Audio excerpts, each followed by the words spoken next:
In the small, picturesque town of Eldridge, nestled in a valley surrounded by dense forests and rolling hills, a bizarre and chilling legend has taken root. This is the tale of the vampire cat of Eldridge Town, a creature that has become both a source of terror and fascination for the town's inhabitants.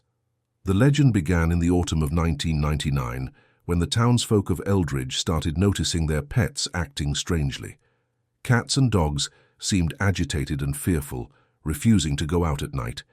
Soon after, livestock began to be found in the mornings, lifeless and drained of blood, with 2 small, puncture-like wounds on their necks. Panic quickly spread through Eldridge as more animals were discovered in the same gruesome state. Rumors began to circulate about a mysterious predator prowling the town, but nothing could prepare the townsfolk for what they would come to witness. It was the Henderson family who first reported seeing the creature responsible. One evening, their young son Timmy saw what he described as a large black cat with glowing red eyes perched on the fence of their backyard. The cat's size was unnaturally large, its fur as dark as the night sky, and its eyes seemed to burn with an otherworldly fire. Word of Timmy's encounter spread, and more sightings were reported. The creature was always described similarly, a gigantic black cat with piercing red eyes, exuding an aura of malevolence. The townsfolk named it the vampire cat, attributing the death of their animals to its thirst for blood. As the sightings increased, so did the legend. Some claimed that the vampire cat was a manifestation of an ancient curse placed upon the town. Others believed it to be a mutant or an escaped exotic pet turned feral. The most chilling theory was that it was a supernatural being, a real-life vampire in feline form. The town's mayor, seeing the growing fear in his community, organized a search party to hunt down the creature. Armed with flashlights and weapons, the group combed through the town and the surrounding woods, but found no trace of the elusive cat. The turning point came on a cold night in December, when the local baker, Mrs. Baker, encountered the vampire cat in her kitchen. Hearing a noise, she went downstairs to investigate and was confronted by the monstrous feline, its eyes glowing menacingly in the dark. In a panic, Mrs. Baker managed to lock the creature in the pantry and called for help.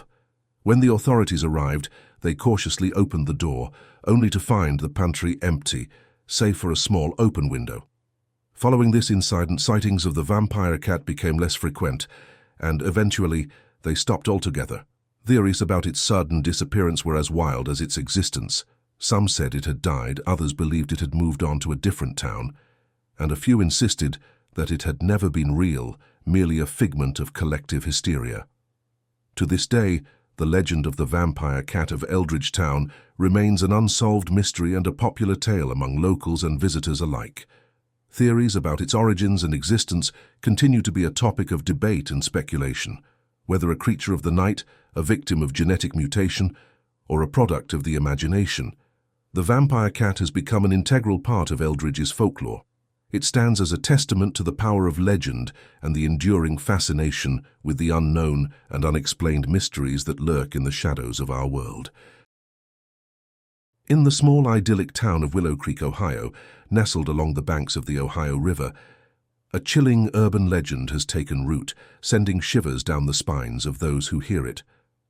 This is the tale of the Mothman's pursuit, a story that has become a whispered warning among the townsfolk. The legend centers around a young couple, Alex and Jenna, who had recently moved to Willow Creek. Alex, a freelance journalist, was fascinated by local myths and legends, while Jenna, a nurse, enjoyed the tranquility of their new life.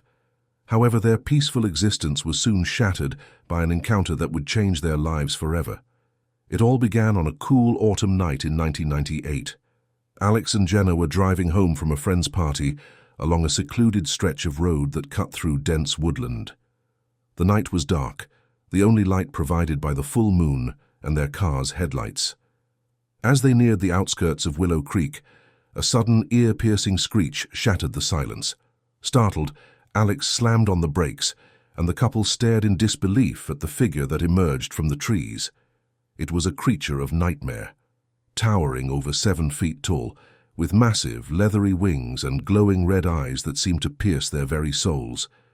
Paralyzed with fear, Alex and Jenna could only watch as the creature, which they later identified as the legendary Mothman, hovered above the ground before them. Without warning, the creature let out another screech and flew towards their car, its wings causing a gust of wind that rocked the vehicle. In a panic, Alex hit the gas, and the car lurched forward, the Mothman in pursuit. They raced through the winding roads, the creature's red eyes a constant presence in the rearview mirror. After a harrowing chase, they finally reached the safety of their home, the Mothman disappearing into the night sky. The next morning, the couple found their car covered in long, deep scratches, a physical reminder of their terrifying encounter. They reported the incident to the local authorities, but their story was met with skepticism. Word of Alex and Jenna's encounter spread quickly through Willow Creek. While some dismissed it as an elaborate hoax, others recalled similar sightings of the Mothman, a creature long whispered about in the region, often associated with impending disaster. Determined to understand their experience, Alex delved into the history of the Mothman, uncovering a series of sightings dating back decades. He learned of the Silver Bridge collapse in 1967, where the appearance of the Mothman was linked to the tragedy that claimed 46 lives. As Alex's obsession with the Mothman grew, so did the strain on their lives.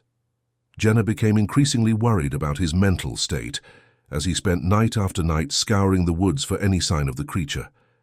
Then, one fateful night, Alex disappeared. His car was found abandoned near the same stretch of road where they had first encountered the Mothman. Despite extensive searches, no trace of him was ever found. The legend of the Mothman's pursuit in Willow Creek remains a dark and unresolved chapter in the town's history. Jenna, left to grapple with the loss and mystery of Alex's disappearance, moved away, her once peaceful life shattered by the shadow of the Mothman. To this day, the legend persists, a haunting tale that serves as a cautionary reminder of the unknown and unexplained forces that may dwell just beyond the veil of reality. The Mothman, whether a creature of myth or something more, remains a spectral enigma forever etched into the lore of Willow Creek and the surrounding region. In the outskirts of the rural town of Green Meadows, there lies a vast, sprawling field known as Hollowfield. This field, surrounded by dense woodlands and largely untouched by the town's expansion, is the center of a spine-chilling urban legend that has haunted the community for years. It's the tale of the black-eyed children of Hollowfield, a story that evokes both curiosity and fear among the residents of Green Meadows. The legend began in the fall of 2011 with a young couple, Mark and Sophie Anderson. Mark, an amateur astronomer, and Sophie, a freelance journalist, were known for their adventurous spirit. They decided to spend a night in Hollowfield, hoping to capture photos of a meteor shower away from the light pollution of the town. As they set up their equipment in the field, the night was clear, the stars shimmering like diamonds against the velvet sky. The couple was in high spirits, excited about the celestial spectacle they were about to witness. Around midnight, as the meteor shower reached its peak, Sophie noticed two small figures standing at the edge of the field. At first, she assumed they were lost children and called out to them, but there was no response. Concerned, Sophie urged Mark to help her approach the children. As they drew closer, an unnerving feeling washed over them. The children, a boy and a girl, appeared to be around 8 or 9 years old, dressed in outdated clothing. Their skin was pale, almost translucent under the moonlight, but it was their eyes that sent a jolt of terror through Mark and Sophie. They were entirely black, no iris or white, just an endless, abyssal darkness. The children spoke in unison, their voices unnaturally calm. They asked for help, saying they were lost and needed to use a phone. However, every instinct in Mark and Sophie screamed that something was terribly wrong. The atmosphere around the children felt oppressive, and a suffocating sense of dread filled the air. Ignoring their own mounting fear, Mark and Sophie insisted on taking the children to the nearest police station. As they turned to lead the way, a sudden gust of wind swept across the field, extinguishing their lantern. In that brief moment of darkness, the children vanished, as if they were never there. Shaken and disoriented, the couple hastily packed their equipment and left Hollowfield. They reported the incident to the local authorities, but a search of the area yielded no clues. The children had disappeared without a trace. Word of the encounter quickly spread through green meadows. The legend of the black-eyed children took root, with others coming forward to share similar experiences. Some described feeling a malevolent presence in Hollow Field, while others reported sightings of the children always at night, always with the same chilling black eyes and eerie requests for help. Theories abounded about the true nature of these children. Some believed they were ghosts, trapped in Hollow Field due to some tragic past event. Others speculated that they were something more sinister, malevolent entities preying on the goodwill of unsuspecting individuals. Despite numerous investigations and even a few vigilante attempts to uncover the truth, the mystery of the black-eyed children of Hollow Field remains unsolved.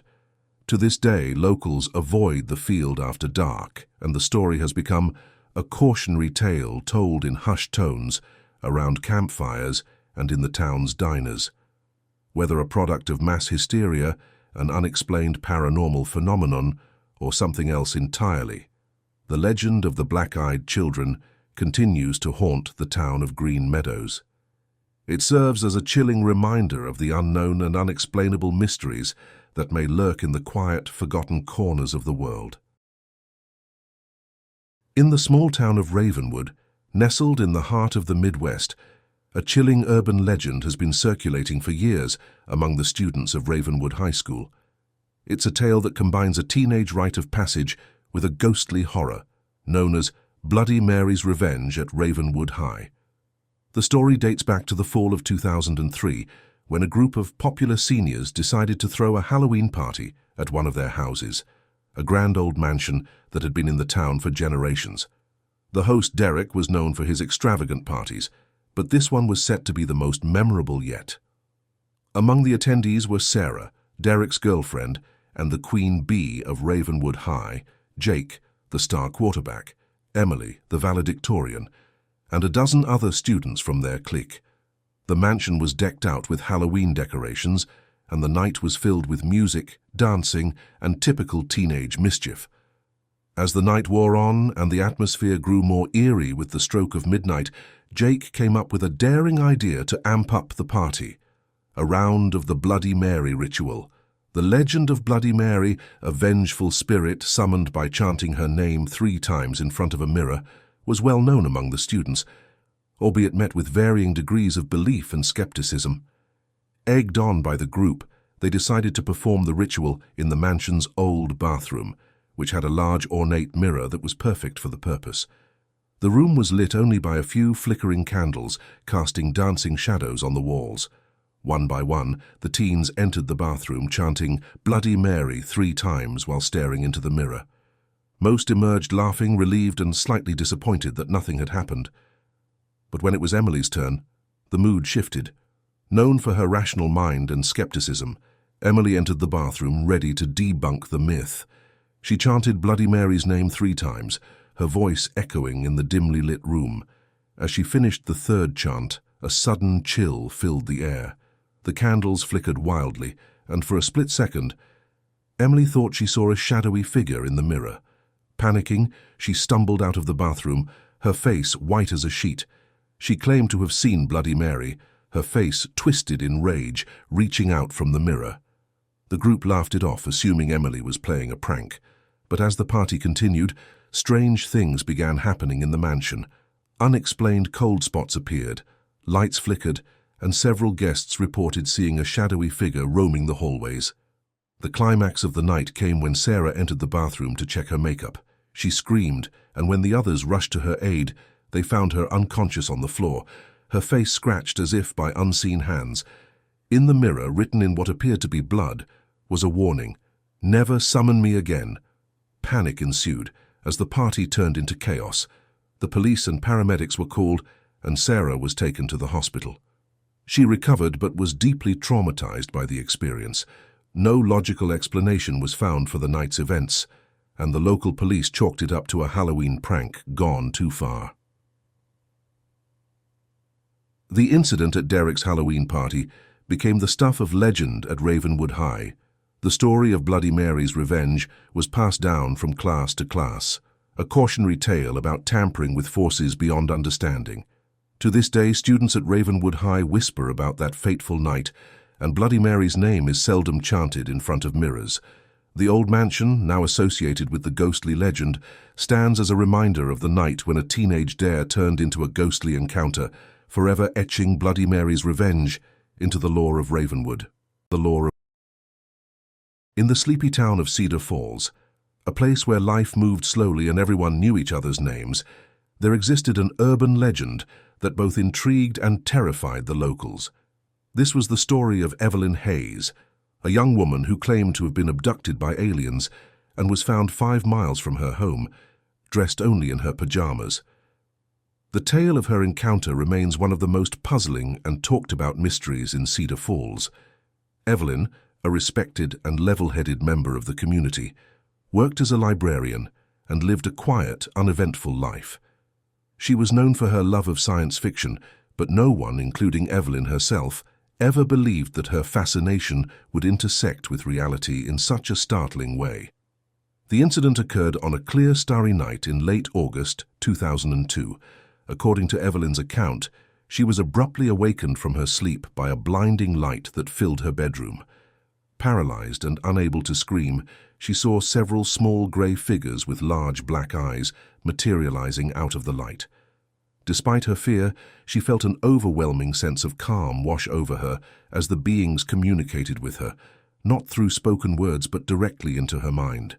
Evelyn's next memory was of floating upwards, out of her bed and through a beam of light into a craft hovering above her house. Inside the craft, she recalled being examined by these beings, who showed a particular interest in her hands and eyes. The details were fuzzy, but she vividly remembered the cold, sterile environment of the craft and the feeling of being watched by innumerable eyes. What felt like mere minutes later, Evelyn found herself standing in a field, shivering in her pajamas, with no idea how she got there. The night was still dark, and the lights of Cedar Falls glowed faintly in the distance. Disoriented and frightened, she started walking towards the lights until she was found by a passing motorist who recognized her and drove her home. The news of Evelyn's mysterious disappearance and reappearance spread quickly through Cedar Falls. The local police were baffled as there were no signs of breaking and entering at her home, and her physical examination revealed no injuries or signs of trauma. Her story, though met with skepticism by some, was corroborated by several oddities. Her watch and the clocks in her house were all found to be running exactly 2 hours behind, and a strange geometric pattern was discovered, scorched into the grass of her backyard.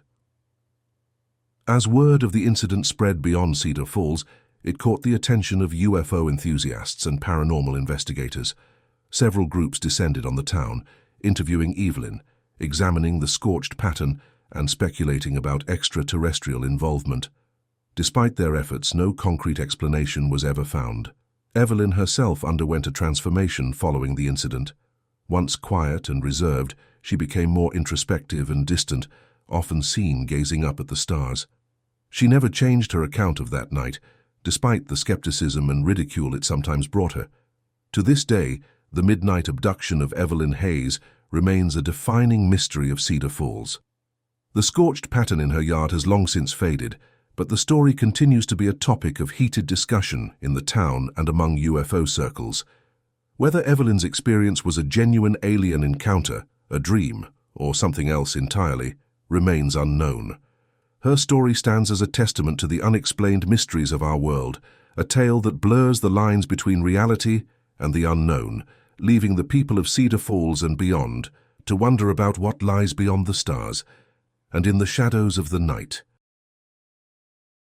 In the suburban neighborhood of Harrogate, shadowed by the bustle of the nearby city, there circulated a disturbing and eerie urban legend.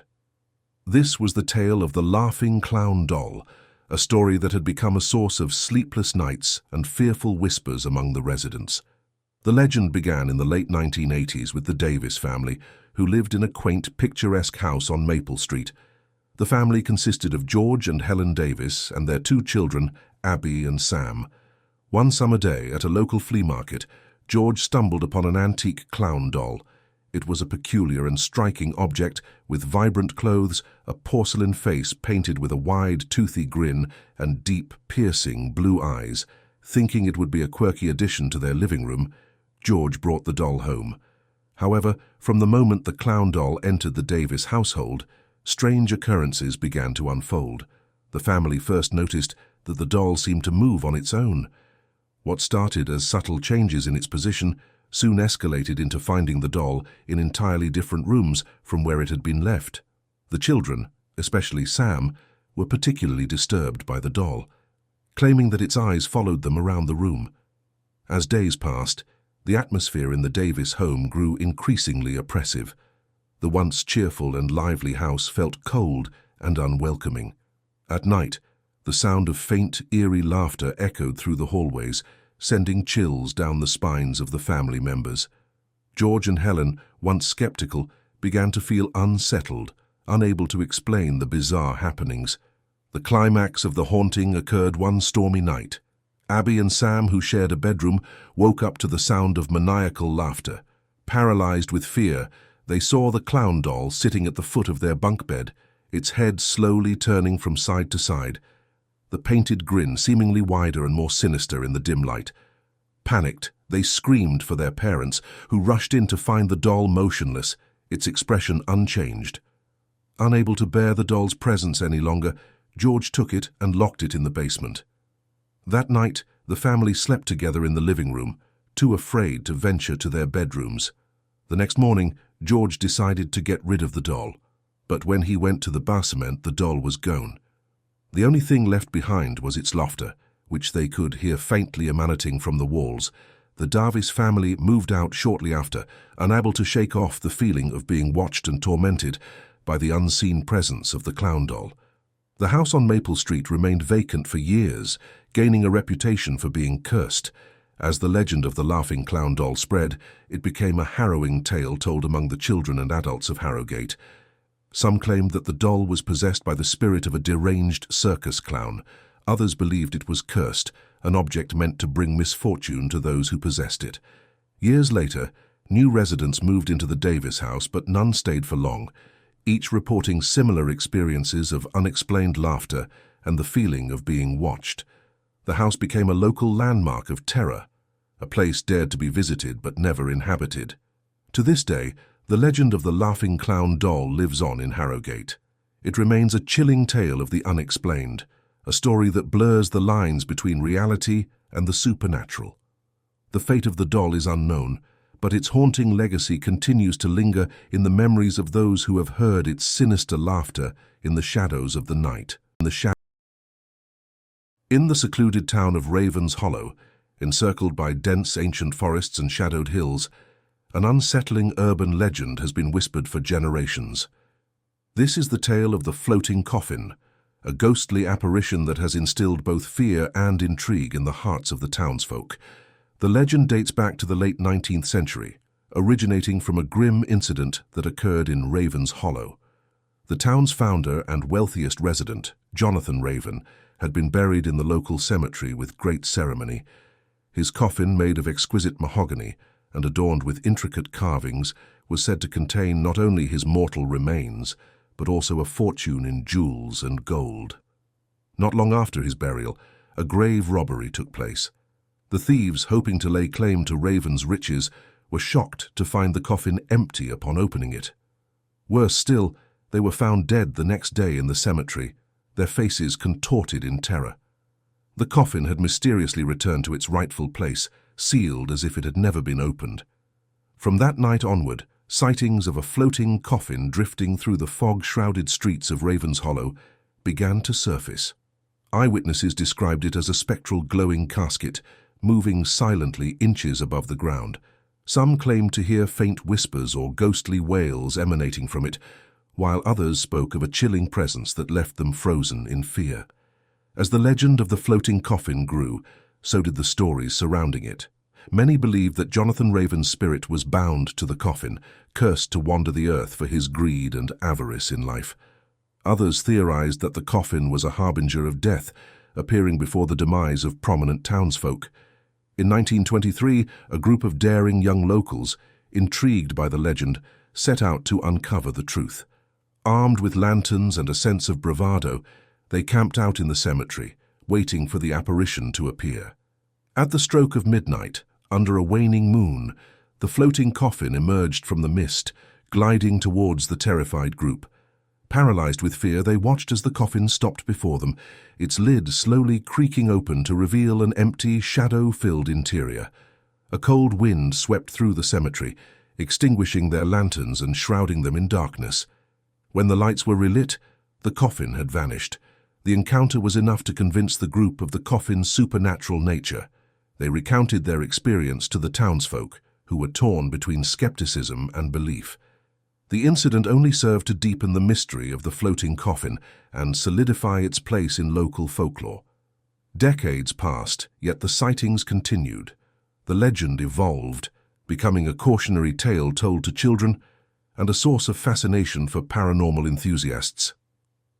Some nights, especially when the fog descends upon Raven's Hollow, the ghostly image of the floating coffin is still reported, silently traversing the streets and alleys, a reminder of the town's dark past. To this day, the true nature of the floating coffin remains a mystery. Whether a spectral phenomenon, a collective hallucination, or something else entirely, it continues to haunt the residents of Raven's Hollow.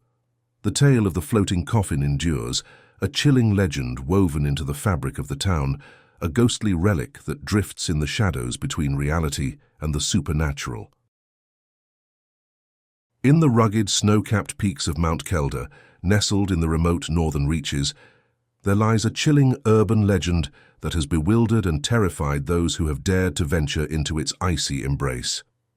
This is the tale of the frozen hill people of Mount Kelder, a story that has become a whispered warning among mountaineers and locals alike. The legend began in the early 1900s with the disappearance of a group of hikers. They were experienced and well-equipped, setting out to conquer the lesser-explored trails of Mount Kelder. When they failed to return, a search party was dispatched, but the harsh weather and treacherous terrain hampered their efforts. After weeks of searching, the team stumbled upon a horrifying sight: the frozen bodies of the hikers, eerily preserved in the ice, their faces twisted in expressions of terror.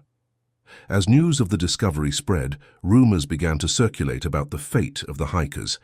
Some said they had fallen prey to a hidden crevasse, while others whispered of a more sinister force at play. It wasn't until more bodies were found in similar conditions over the years that the legend of the Frozen Hill people took shape. According to the legend, the Frozen Hill people were the spirits of those who had perished on Mount Kelder, cursed to roam its slopes for eternity. Witnesses claimed to see ghostly figures in the snow, moving silently and disappearing into the blizzard. The figures were described as having an otherworldly glow, their eyes hollow and their movements unnatural, as if puppeteered by the icy winds. The most chilling account came from a mountaineer named Erik Johansson in 1954. During a solo expedition, Erik reported being stalked by these spectral figures. Each night, he would hear the sound of whispering and footsteps outside his tent, and each morning he would find fresh footprints in the snow leading away into the wilderness. On his third night, Erik awoke to find the figures surrounding his tent, their faces inches from the fabric, their breath visible in the cold air. Paralyzed with fear, he stayed motionless until dawn when the figures vanished with the rising sun. Erik hurriedly descended the mountain, his experience haunting him for the rest of his life. The legend of the Frozen Hill people became a topic of hushed conversation in the mountaineering community. Some considered it a mere campfire tale, a story to spook rookies. However, for those who had experienced the phenomenon, it was a grim reminder of the mountain's deadly allure. Over the years, several expeditions were launched to uncover the truth behind the legend. Some returned with tales of eerie encounters and unexplained phenomena. Mountaineers and locals tell stories of the glowing figures seen wandering the icy slopes, forever bound to the mountain that claimed their lives. Whether a natural phenomenon, a psychological effect, or something truly supernatural, the legend continues to be a source of intrigue and fear. As the snow falls on Mount Kelder, covering its secrets under a blanket of white, the legend of the frozen hill people endures, a haunting tale of the unforgiving nature of the wilderness and the mysterious figures that are said to roam its frozen landscape. In the quaint rural town of Marston, nestled amidst rolling hills and dense woodlands, a spine-chilling legend has been whispered for generations, the legend of the Bunny Man. This eerie tale, both bizarre and horrifying, has become a staple of local folklore, casting a shadow over the otherwise peaceful community. The story of the Bunny Man dates back to the early 1900s, when Marston was little more than a collection of farms and a single winding road known as Fletcher's Lane. The legend began with a strange and unsettling incident involving a reclusive farmer named Elias Turner. Turner, known for his eccentric behavior and love for keeping rabbits, was found dead under mysterious circumstances on his farm, located at the end of Fletcher's Lane. Following Turner's death, strange occurrences began to plague Fletcher's Lane and the surrounding area. The first reports were of rabbits found slaughtered, their bodies left on the road or hanging from trees. But the situation soon escalated to something far more sinister. Travelers and locals reported seeing a grotesque figure skulking along Fletcher's Lane at night, dressed in tattered overalls and wearing a rabbit mask. This figure, whom they named the Bunny Man, as the legend grew, so did the encounters with the Bunny Man. Teenagers daring each other to walk down Fletcher's Lane at night often returned with tales of being chased by the menacing figure, his maniacal laughter echoing through the trees. Others reported narrowly escaping his axe, their clothes torn in the frenzied pursuit. In 1946, the legend took a terrifying turn. A group of high school students decided to camp near Turner's old farm on a dare. Their night of adventure turned into horror when they were viciously attacked by an assailant matching the description of the Bunny Man. 2 of the teens were injured before they managed to flee and alert the authorities. The police conducted a thorough investigation but found no evidence of any attacker. The only clue left behind was a crude rabbit mask hanging from a tree near the campsite. Despite their efforts, the identity of the Bunny Man remained a mystery, and the attacks ceased as abruptly as they had begun. Over the years, the legend of the Bunny Man became deeply ingrained in Marston's culture. The old Turner farm fell into ruin, becoming a foreboding landmark often associated with the legend. Fletcher's Lane, once a quiet country road, gained a reputation as a place of terror, especially after sundown. Every Halloween, tales of the Bunny Man resurface in Marston, with locals and visitors alike sharing their stories and experiences. Some believe that the spirit of Elias Turner still lingers, forever bound to the land and consumed by a vengeful rage. Others speculate that the Bunny Man was never a ghost, but rather a disturbed individual, or a series of copycat pranksters perpetuating the legend. To this day, the truth behind the Bunny Man remains shrouded in mystery.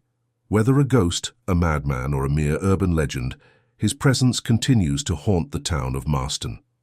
The curse of the Bunny Man stands as a chilling reminder of the dark, hidden corners of rural folklore and of the fear that can linger in the shadows of our collective imagination.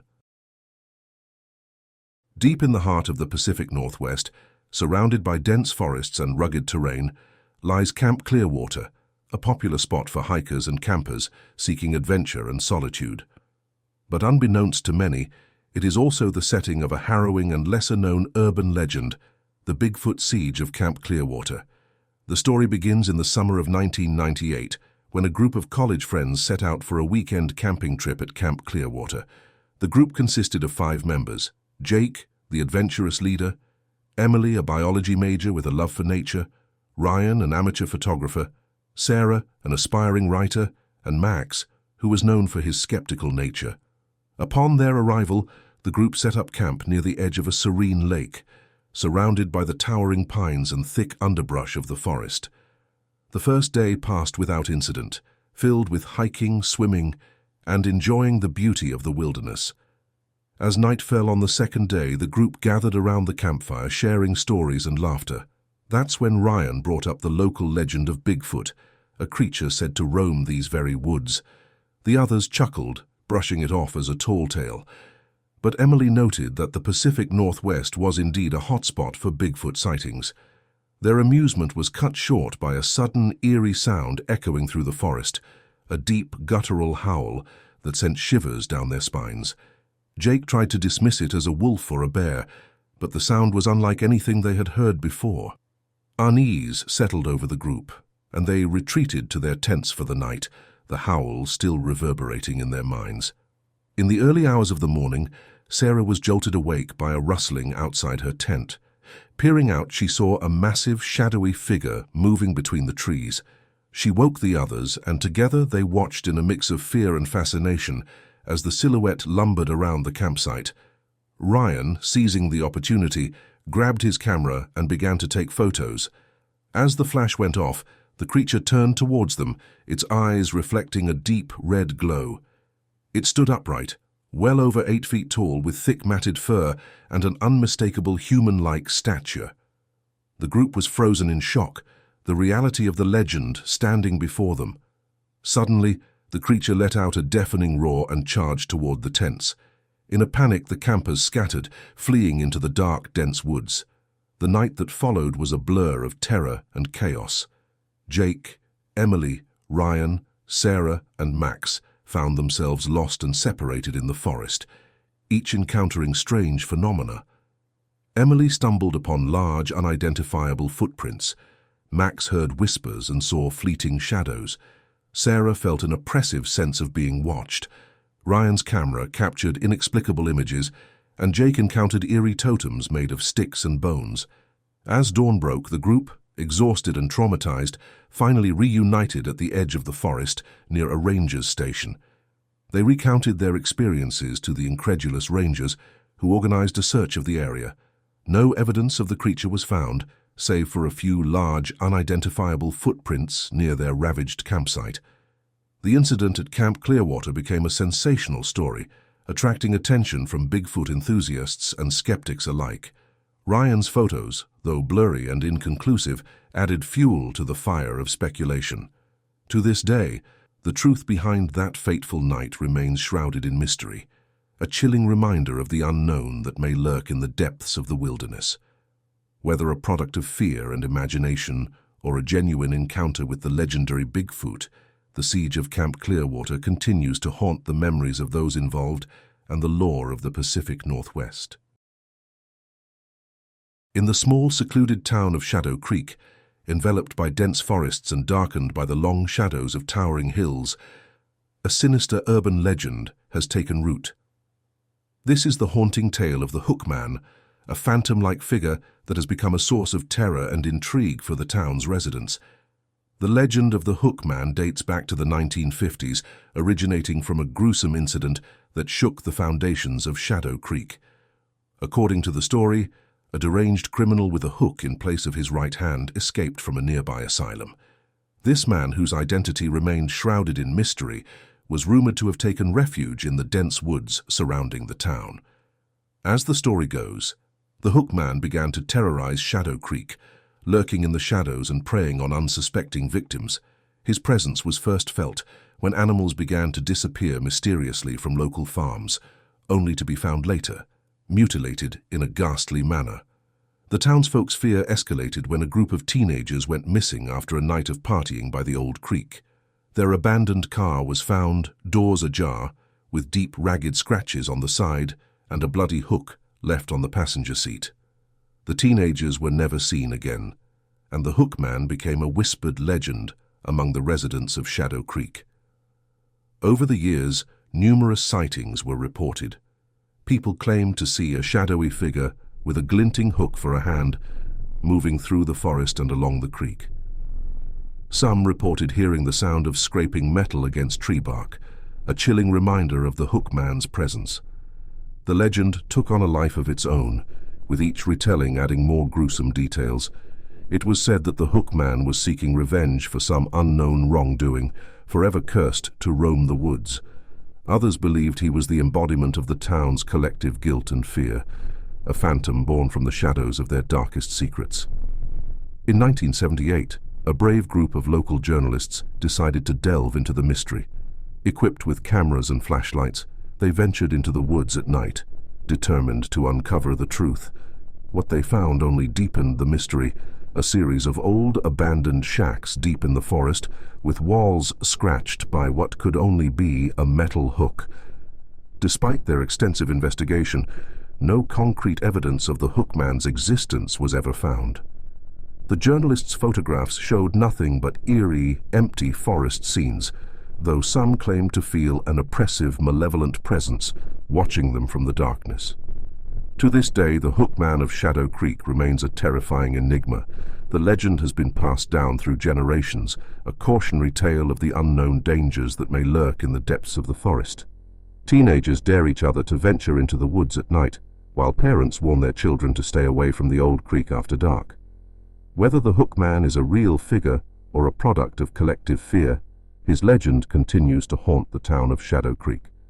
He has become a spectral symbol of the darkness that resides in the heart of the woods, a chilling reminder of the thin line between legend and reality in the shadows of the night. In the old snow-laden town of ELDERSWOOD, nestled in the shadow of the towering alpine mountains, a chilling legend circulates during the winter months. This is the tale of the KRAMPUS of ELDERSWOOD, a sinister figure from ancient folklore, said to haunt the snowy woods and punish those who stray from the path of goodness. The story dates back centuries, rooted in the town's European heritage. It was said that every year, on the night of December 5th, the eve of St. Nicholas Day, the KRAMPUS would emerge from the depths of the ELDERSWOOD forest. Unlike St. Nicholas, who rewarded well-behaved children with gifts, the KRAMPUS was a fearsome creature, a dark counterpart who punished the wicked. According to legend, the KRAMPUS was a towering beast, half goat, half demon, with matted fur, cloven hooves and horns curling from his head. His tongue was long and serpentine, and his eyes glowed with a malevolent fire. He carried chains, said to symbolize the binding of evil spirits, and a bundle of birch branches to swat the unruly. The tale took a darker turn in the winter of 1890, when a series of mysterious disappearances occurred in ELDERSWOOD. Several townsfolk known for their ill deeds vanished without a trace, leaving only footprints in the snow that stopped abruptly as if they had been plucked from the earth. Panic swept through ELDERSWOOD, and the legend of the KRAMPUS resurfaced with a vengeance.